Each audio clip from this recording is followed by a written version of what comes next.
Random Read. Hi guys, it's me, Hope from Random Reads, and today I'm going to talk about the books I use for learning languages. So when it comes to languages, I feel like there are four things. There's listening, writing, reading, and speaking. So I feel like books, obviously, are really important for practicing reading in a language and also fixing your grammar, which is I hate grammar. So this is not really a recommendations video. This is more like a bookshelf tour. So yeah, as you can see, I have a lot of books back here on my lovely bookshelf. I have about 200 books. So if you want a bookshelf tour on my regular fiction books, comment down below. But today we're going to be talking about my language books, and we're going to be going by each language. Let's start with Spanish. For Spanish, the first one I have is Spanish in 10 minutes a day. So the 10 minutes a day series I think is really good for beginners. My favorite thing about it is these stickers with vocabulary that you can stick all over your house or all over your bedroom to practice learning vocabulary in that language. I think this is also really good if you are going to a country that speaks a language and you just want to get the basics down. So yeah, this is very good for beginners. This also comes with a 10 minutes a day thing. It's called a language map. It's really cool, again, for traveling. It has all of these basics like numbers and meeting people and transportation. So this is also really cool. It's not a book, but it was with it. So the next one I have is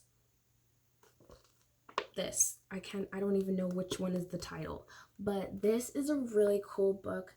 It has, I think, the 250 most common verbs, and each verb has a visual and a mnemonic phrase to help you remember it, and then the conjugations down here.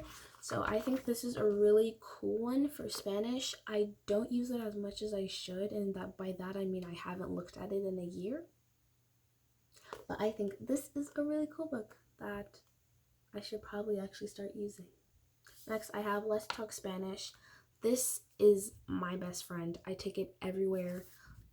It's like worn out. I don't know if you can see. It's like water damaged from how many places I've taken it. I've taken it to Peru, Cuba, and Mexico. So this thing has traveled with me everywhere. This, like I said, is really good for travel. It has all these little topics and like phrases that are essential. So I think this is a really cool one. I know it comes in Italian and French too, but yeah. Next up is my stuff for French, and that starts with French, short stories for beginners. So one of my favorite things to use for learning a language is called, I guess you could call it parallel text. So that's when there are short and simple stories that are easy to read, and then it has lists of vocabulary in that language, and then it also has the English translation under the story. So I think it's really cool if you're just starting to learn how to read in the language, and it's a really cool way of building your vocabulary. This is actually required for my French class at school, but I really like it. Another 10 minutes a day, same thing. I have no idea what this is. À la croisée des mots. I guess it's word cross. I've never used this. When I was little, my French was a lot better, even better than my English. So I guess I used to use this. I don't know what this is, but it's on my bookshelf. Another relic from my childhood is French Picture Words book. It's basically just a coloring book with French words onto things. Clearly I didn't use it. Comment down below if you actually use the language books you have, because apparently I don't. My favorite thing for French is French the Easy Way. It's produced by Barron's, which is a company that produces a lot of AP prep books. So I think this is really good. It's thick.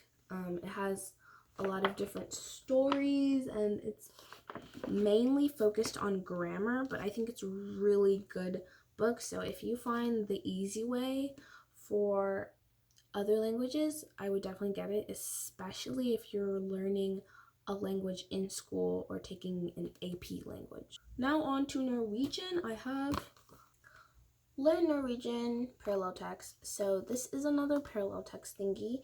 It's published by Polyglot Planet Publishing. So there's a lot of these. I would definitely search it up. Yeah, like I said, it has stories in Norwegian and then English translation under it. And I think it's really cool if you're trying to learn to read in a language. My next thing on my Norwegian one is Norge, which is the Norwegian word for Norway. It's basically like just about Norway, but the text is in Norwegian, English, German, and French. So this is really cool. I haven't read it that much, but this is just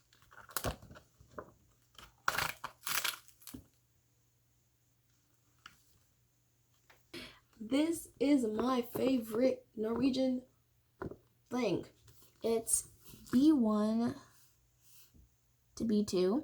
It's called Mistreet om Nils. It's technically called a textbook, apparently. Skapago publishes these really cool textbooks that are basically read-along stories, and as the story progresses, like it's an actual story with a plot, the grammar and the vocabulary in the story gets harder. So it's a really cool concept, I think, for learning a language. It's actually really hard, but I think that's really cool. They have one in German, Swedish, and maybe Mandarin, so I'll definitely link that below. But this is my favorite learning resource for Norwegian, and like I said, it's B1 to B2, so it's based off the CEFR scale. On to German. This is the one for German. It's A1 to A2.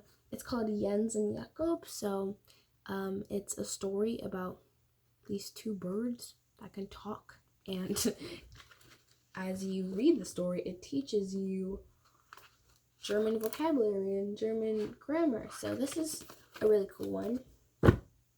That's the only German one I have. So let's move on to Mandarin Chinese. I have the first Chinese characters, so it has the first 100 Chinese characters. I haven't learned Mandarin yet, but I very much want to. So I think this will be really helpful when I start Mandarin. I also have this little travel thing. It's so cute. It's called Chinesey.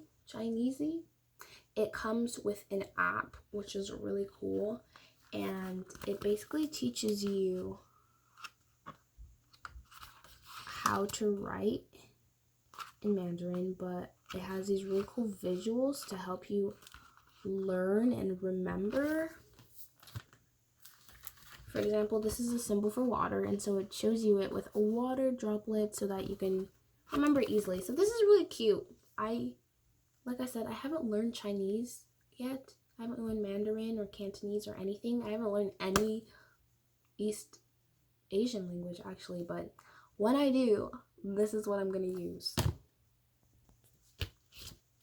I also have these on my bookshelf. This one is French verbs, so it's made by SparkNotes. If you've never used SparkNotes for school, congratulations, you're an amazing student. This has a lot of different conjugations, so I think these are really cool if you are learning a language in school and you need a little cheat sheet. This one is for Italian. I don't speak Italian, so I don't know why I have this. That is it for all my language related books. I don't really know what this video was. I guess I just wanted to share what type of books I use for my language learning. I have definitely been inspired to actually start using the books. But yeah, comment down below, do you use books for learning languages? I'm really curious. And if so, what type of books do you use? And what would you recommend? And all that good stuff. Of course, if you want me to do a regular bookshelf tour on my actual bookshelf, I definitely could do that. Yeah, these are all the books I have on my language little nook of my bookshelf. Like I said, comment down below, subscribe, like. I had a lot of fun making this video, and I definitely actually want to start using these books. But I'll see you guys later in another video. And yeah, bye.